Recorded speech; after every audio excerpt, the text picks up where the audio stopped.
Boxing is one of the most popular sports in Cuba, and the people are truly passionate about the art of pugilism. Over the years, Cuba has emerged as one of the greatest boxing nations in history. Boxing was originally introduced in Cuba as a tourist attraction, when world champions from all over visited the country to showcase their skills. The first professional fight in Cuba took place in Havana in 1909. A year later, John Budenisch built the first boxing school in the nation's capital. However, the government banned the sport due to increased violence on the streets. As a result, fights took place behind closed doors, illegally, and the sport grew immensely in popularity.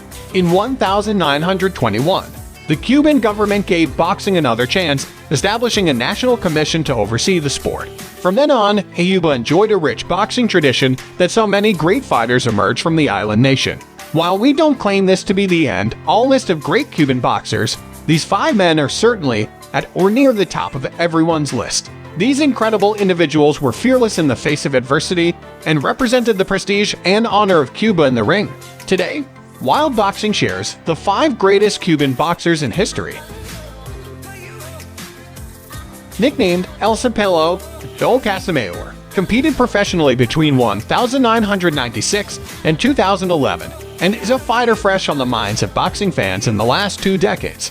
He was a 2-division world champion, winning world titles at super featherweight and lightweight. He held the WBA super featherweight belt from 2000 to 2002, and the WBC and Ring Magazine lineal lightweight titles between 2006 and 2008. As an amateur fighter, Casamayor captured gold at the 1992 Olympics as a bantamweight. He later defected to the United States in 1996.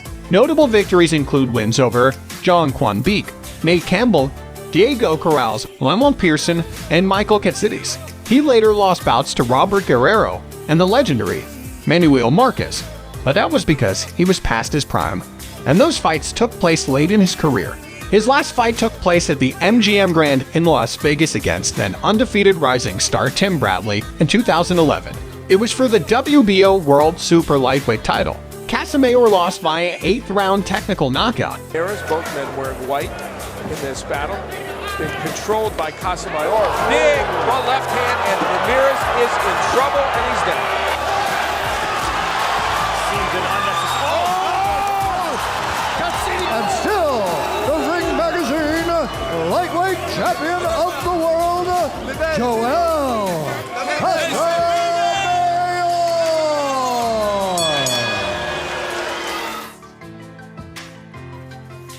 Jose Angel Napoles, more popularly known as Mantequilla, which translates to butter, was actually Mexican in descent but born and raised in Cuba.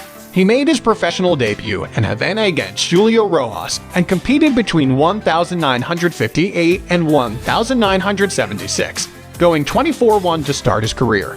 When former Cuban dictator Fidel Castro banned professional boxing in 1961, Napoles turned to the country of his heritage and became a Mexican citizen, fighting out of Mexico. Despite this, Napoles is regarded as one of the greatest Cuban boxers of all time. A former world welterweight champion, Napoles was one of the greatest welterweights in history. He was inducted into Ring Magazine's Boxing Hall of Fame in 1985 and in the International Boxing Hall of Fame in 1990. He died on August 16, 2019 at the age of 79.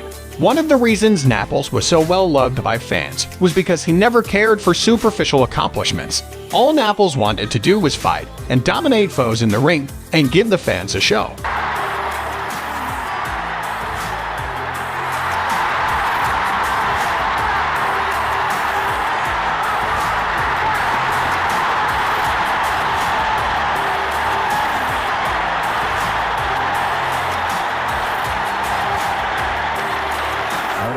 Que lo cruza bonito, nuevamente con la mano derecha, ahora con la izquierda, con la derecha, intentando de golpe, se ha sacado la mejor parte Nápoles, se lleva rápidamente hacia atrás al Indio López.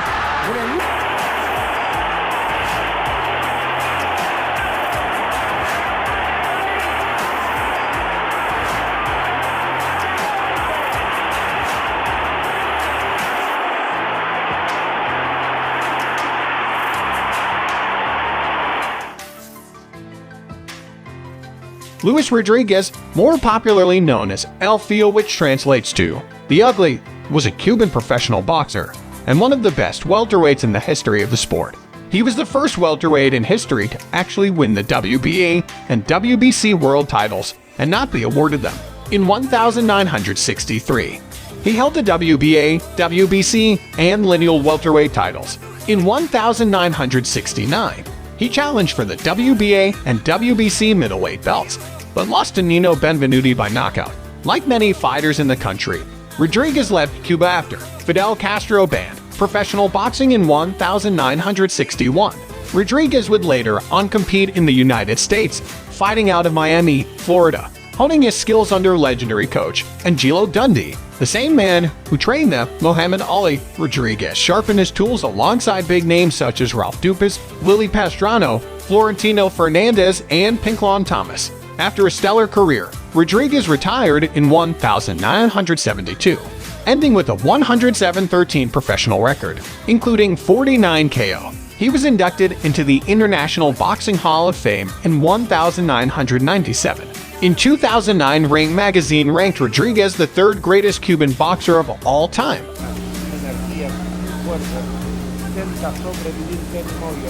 Y ahí va, una mano derecha tremenda, enganche, clarísima, una definición espectacular frente a un hombre que vea, está vencido, imposibilidad.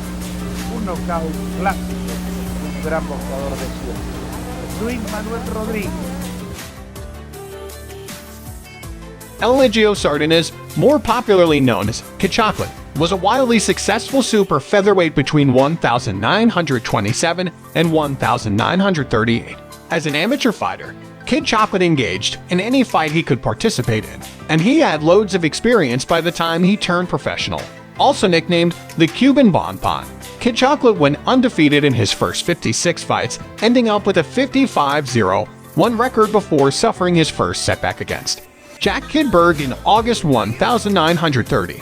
In a fight many experts argue he had won. In the prime of his career, Kid Chocolate equaled the all-time greats like Fidel La Barba, Christopher Battling Battalino, Tony Canzoneri, Bushy Graham, Al Singer, and Lou Feldman, among others, all highly ranked opponents of his and elite fighters and legends early in the sport. In fact, Kid Chocolate's bouts against Canzoneri were some of the most exciting fights ever recorded. When his time was done, many other fighters in history donned the Kid Chocolate moniker, but he was the original.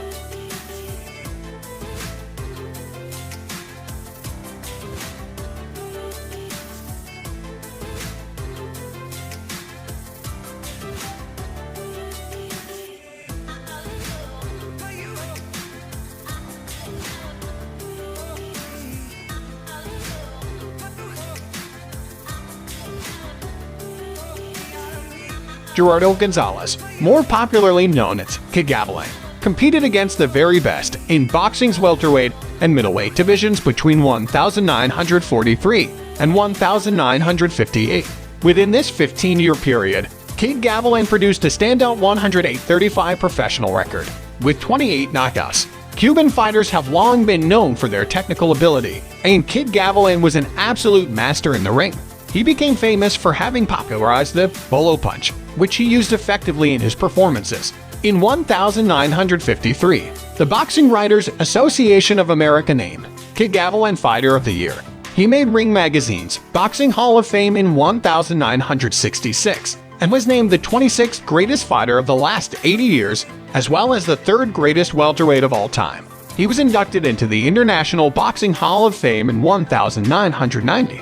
Notable victories include wins over Ike Williams, Bo Jack, Billy Graham, Chuck Davey, Carmen Basilio, and Gaspar Ortega. Although he never beat the legendary Sugar Ray Robinson, Kid Gavilán gave Robinson the toughest test of his career. Heavier man is slowed up.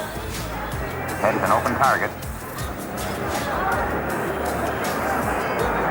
Cartier staggering.